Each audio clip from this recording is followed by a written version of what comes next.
El día de hoy vamos a aprender dos importantes palabras de cultura y respeto en cualquier idioma. La primera que vamos a aprender es por favor. Se dice tapanautzil. Tapanautzil. Esto es en idioma cachiquel. Y la otra es gracias, que se dice matiosh.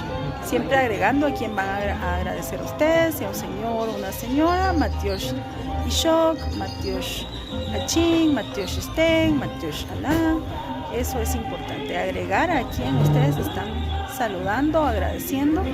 Es importante siempre en la estructura del saludo y el respeto en idioma cachiquel.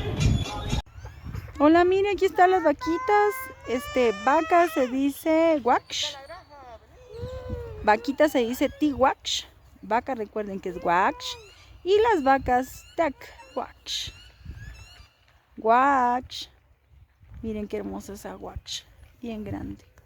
Y si ustedes quieren aprender la canción de la vaca Lola es Riwa Akshlola, Riwa Akshlola, Korholom, Chukarru, hey.